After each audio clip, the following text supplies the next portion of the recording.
बिस्मिल्लाहिर्रहमानिर्रहीम। अस्सलाम वालेकुम नादरीन, आप यूट्यूब चैनल देख रहे हैं। मैं इमरान खान हूं। खबरें तो नादरीन बहुत सारी हैं, लेकिन पाकिस्तान तहरीक इंसाफ को नादरीन एक बात समझ आ गई है कि ये हुकूमत पाकिस्तान तहरीक इंसाफ के आगे आगे भागती रहेगी। जब भी मुज़ाकरात की बात होगी, देखिए पहले पाकिस्तान तहरीक इंसाफ मुज़ाकरात करती नहीं थी। वो ये कहते थे चोर हैं, डाकू हैं, फ्रॉडी हैं, इनके साथ हम क्या बैठे, हमारा मैंडेट चोरी करके आकर बैठे हुए हैं। वो एक ऑब्वियस गुस्सा था। 8-9 महीने हो गए पाकिस्तान तहरीक इंसाफ उस कैफियत में है कि यार हमारा मैंडेट है, हमारे बंदे जीते हुए हैं। हमारी कम से कम 3 सूबों में हुकूमत बन रही थी, पाकिस्तान में 2/3 अक्सरियत से ज्यादा हमें मिल गई थी। हम तो बगैर मखसूस नशस्तों के साथ अक्सरियत से आगे चले गए थे। ये कैसे हो सकता है कि हमारे इतने बंदे जो हैं उनकी सीटें छीन ली जाएं? वो एक रिएक्टिव उनकी अप्रोच थी। लेकिन जब वक्त गुजरा है तो अब पाकिस्तान तहरीक इंसाफ ने कहा आओ जी मुज़ाकरात करें, बैठो, सद्दान आगे किए हुए, आओ बैठो बात करते हैं। तो अब हुकूमत आगे लग के भाग रही है। अब पीटीआई पीछे पीछे, हुकूमत आगे आगे। और उसकी वजह जो है ना, मोहम्मद जुबैर साहब ने भी बताई है। मैं वैसे आपको बता देता हूं कि पाकिस्तान तहरीक इंसाफ इनके पीछे भागती रहेगी और ये मुज़ाकरात से भागते रहेंगे, क्योंकि जो चोर होता है ना वो कभी भी पंचायत में नहीं बैठता। जो गिल्टी होता है ना वो ये कहता है पंचायत होनी नहीं चाहिए, मैंने किसी पंचायत में बैठना ही नहीं है, मैं पंचायत में आना ही नहीं चाहता। जो आदमी गिल्टी होता है, जिसका कसूर होता है, वो कोशिश करता है किसी तरह रोला पड़ जाए, मामला इधर से उधर हो जाए, मुझे बीच में बात करनी ही ना पड़े। तो इसलिए क्योंकि ये सारे चोर हैं, ये मैंडेट चोरी करके आए हुए हैं, और जब भी ये बैठेंगे पीटीआई मैंडेट की बात करेगी, इनके पास कोई जवाब ही नहीं होगा। कल इसहाक डार साहब ने तस्लीम कर लिया अपने मुंह से कि जनाब आप हमारा 2018 वाला मैंडेट वापस कर दें तो हम आपका 2024 वाला मैंडेट वापस कर देंगे। इसमें एक बात तो कंफर्म हो गई कि 2024 वाला मैंडेट पीटीआई का था। ये बात कंफर्म कर दी किसने? डिप्टी वजीर आजम पाकिस्तान ने, नवाज शरीफ का इंतहाई काबिल एतमाद साथी और समधी। उसने कंफर्म कर दिया कि हमने चोरी का मैंडेट रखा हुआ है, लेकिन इसलिए रखा हुआ है कि हमें लगता है कि 2018 में हमारा चोरी हो गया था। तो देखिए पाकिस्तान में हमेशा ही मैंडेट चोरी हुआ, लेकिन कितना हुआ? इतना सा। 2018 के तमाम सर्वे बता रहे थे कि पाकिस्तान तहरीक इंसाफ इस मुल्क में सबसे मकबूल पार्टी है। तमाम सर्वे यही कह रहे थे ना 2018 में कि तहरीक इंसाफ इलेक्शन स्टेट में जीत रही है। तो उस वक्त जीतना तो तहरीक इंसाफ नहीं था। हत्ता कि जब आरटीएस बिठाया गया उसके बाद पंजाब में तहरीक इंसाफ से बहुत बड़ी मिकदार में, सेंट्रल पंजाब में सीटें छीन ली गई, लेकिन तहरीक इंसाफ को सिंध में, कराची से कुछ सीटें मिल गई। लेकिन तहरीक इंसाफ को एक ऐसे माहौल में पहुंचाया गया जहां पे उनकी इंडिपेंडेंट हुकूमत ना बने, बल्कि उनको बैसाखियों वाली हुकूमत दी जाए। यह तहरीक इंसाफ के साथ 2018 में ज्यादती हुई थी, पीएमएलएन के साथ नहीं हुई थी। मैं आपको फिर बता रहा हूं। और उस वक्त भी कोशिश की गई थी कि शहबाज शरीफ की हुकूमत बना दी जाए, लेकिन रिएक्शन बड़ा सख्त आ रहा था। लिहाजा इमरान खान साहब को मौका दिया गया कि बड़ी पार्टी आपकी, आप हुकूमत बना ले। सेंट्रल पंजाब में पाकिस्तान तहरीक इंसाफ के साथ 2018 में भी धांधली हुई थी। मैं उस वक्त भी कह रहा था, आज भी कह रहा हूं, और टका के धांधली हुई थी। जहां पे हमने खुद जाकर सर्वे किया था, जहां पाकिस्तान तहरीक इंसाफ जीत रही थी, वो सीटें ये हार गए। और बहुत सारी सीटें हैं सेंट्रल पंजाब की, वहां पीएमएलएन इलेक्शन जीती नहीं थी, उनको जिताया गया था। उनको एक पोजीशन में लाया गया था कि जब कभी मौका होगा इमरान खान साहब की टांग खींचनी होगी, बैसाखियां छीन लेंगे, टांग खींच लेंगे और हुकूमत तब्दील कर देंगे। तो एक्चुअली तो 2018 में इमरान खान का मैंडेट छीना गया था, लेकिन पीएमएलएन ने एक बयानिया बनाया हमारा छीना गया। लेकिन एक चीज है, आज इसहाक डार साहब ने एतराफे जुर्म कर लिया कि जनाब ठीक है हमने मैंडेट चोरी किया हुआ, लेकिन हमारा 2018 वाला मोड़ दो, हम आपको 2024 वाला मैंडेट दे देंगे। तो ये एतराफे जुर्म के बाद चीजें क्लियर। ये मुज़ाकरात क्यों नहीं करेंगे? इसलिए कि चीजें चोरी की है इनके पास। चोरी का माल रख के मुज़ाकरात करेंगे तो वो वापस करना पड़ेगा, उसूली बात पे आना पड़ेगा। मोहम्मद जुबैर साहब कहते हैं कि शहबाज शरीफ मुज़ाकरात नहीं चाहेंगे। क्या वो अपनी हुकूमत का तख्ता होने देंगे?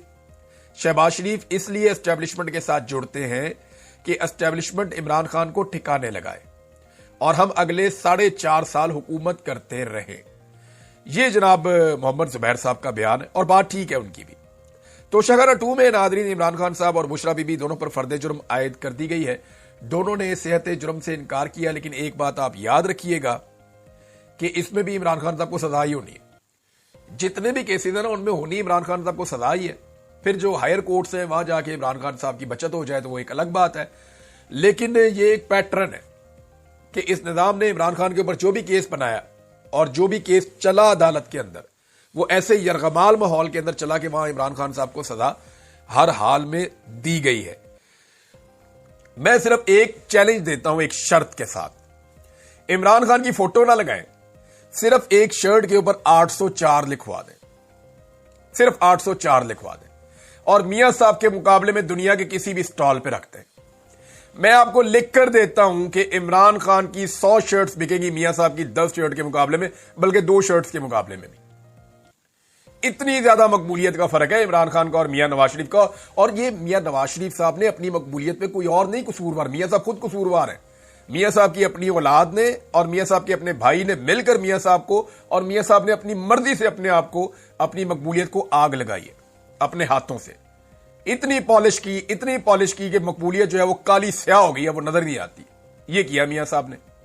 इमरान खान साहब की एक फोटो आप निकाल के बेचे ना एक टी शर्ट के ऊपर, और दूसरी तरफ आप पाकिस्तान की सारी पॉलिटिकल क्यादत की फोटो लगाएं, नवाज शरीफ, जरदारी, फजलुर रहमान, एएनपी वाले, एमजीएम वाले, सबकी फोटो आप लगाकर बेचें, नहीं बिकनी।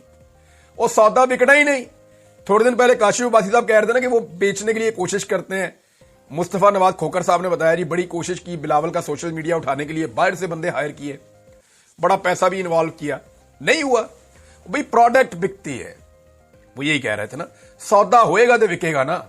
जब सौदा ही बिकने वाला नहीं है तो आप जितनी मर्जी अच्छी दुकान में रखें, वो नहीं बिकना। तो यह मियां नवाज शरीफ साहब के लिए एक और शर्मिंदगी का बायस ये चीज बन सकती है। मेरे ख्याल में इसका नोटिस लेना चाहिए और नोटिस लेके इसको कैंसिल करवाना चाहिए, या फिर लोगों को करोड़ों रुपया देकर उन्हें कहा जाए कि आपने जाके लाइन में लग के मियां साहब की शर्ट खरीदनी है, ताकि जो है वो एक माहौल वहां पे बन जाए। लेकिन मैं चैलेंज करता हूं कि पाकिस्तान नहीं, दुनिया के किसी मुल्क के किसी कोने के अंदर आप इमरान खान की और नवाज शरीफ की शर्ट निकाल के बेचें। आप इमरान खान और नवाज शरीफ का आप मुकाबला करके देख लें, इंडिया में कर लें, पाकिस्तान में कर लें, बरतानिया में कर लें, जहां मर्जी कर लें। भाई आप इमरान खान का मुकाबला करना है तो आप आलमी सतह के लीडरों के साथ कर सकते हैं। आप आलमी सतह के लीडर के साथ इमरान खान साहब का कंपैरिजन करें और फिर निकालें उनकी शर्ट और बेचें, तो इमरान खान फिर भी कहीं ना कहीं एग्जिस्ट कर रहा होगा। वो ब्रांड है, वो इनसे बहुत आगे है। ये वहां तक सोच ही नहीं सकते, पहुंच ही नहीं सकते। अब मियां साहब की दोबारा बेइज्जती करवाने लगे और ऊपर से मियां साहब को फंसवा दिया। फंसे कैसे, ये जरा आप खबर देखिए, ये खबर भी बड़ी इंपॉर्टेंट है। और इसमें जो है मुझे आपको 3 जजेस के रिमार्क्स भी पढ़ के सुनाने पड़ेंगे। उसकी वजह यह है कि जब आप ये सुनेंगे तो आपको आइडिया हो जाएगा कि मामला कितना सीरियस है। आदिल बज़ई आपको पता है, जिसका सबसे ज्यादा अब तक नुकसान हुआ एमएनए बनने के बाद माली नुक्ता नजर से, वो आदिल बज़ई का हुआ। अरबों रुपए का नुकसान हुआ। प्लाजे गिरा दिए, घर गिरा दिए, कारोबार तबाह कर दिए, हर चीज इनकी बर्बाद कर दी गई है आदिल बज़ई की। लेकिन इसने इमरान खान से बेवफाई नहीं की। इसने कहा जी मैं नहीं इमरान खान को अब छोड़ के जा रहा।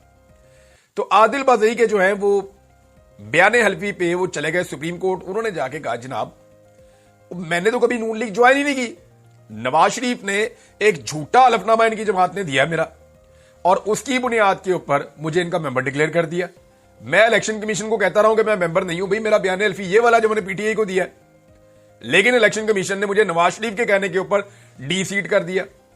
अब नवाज शरीफ ने इलेक्शन कमीशन ऑफ पाकिस्तान को अंडरटेकिंग दी हुई है कि ये बंदा जो है ये मेरी पार्टी का है। जाली बयाने हल्फी जमा करवाने का मतलब पता है आपको क्या है?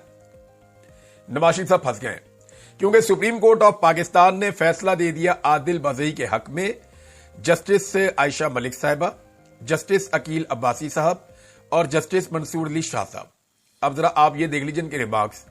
जस्टिस आयशा मलिक साहिबा कहती है हकायक जांचने के लिए कमीशन ने कोई इंक्वायरी की है, इलेक्शन कमीशन ने, कि भाई कौन ठीक कह रहा है, नवाज शरीफ सच बोल रहे हैं आदिल बज़ई? ये तो नहीं हो सकता कि इलेक्शन कमीशन कहिए नवाज शरीफ क्योंकि बड़ा आदमी है सच बोल रहा है। अब इस पे जो है ना वो अकील अब्बासी साहब कहते हैं बस बड़े साहब का खत आ गया तो बंदे को डी सीट कर दो, ये नहीं हो सकता। समझ गए आप बात? और तीसरी चीज जो है वो जस्टिस मंसूर अली शाह साहब का एक जुमला, उन्होंने कहा पैमाना तो सख्त होना चाहिए था। अब आदिल बज़ई तो हो गया वापस अपनी सीट के ऊपर बहाल, लेकिन नवाज शरीफ साहब ने जो झूठ बोला इलेक्शन कमीशन ऑफ पाकिस्तान में, मियां साहब पड़ गए दोबारा मुश्किल में। अल्लाह अल्लाह करके वो पहले उनकी नाअहली खत्म हुई है, अब दोबारा वो नाअहल हो सकते हैं।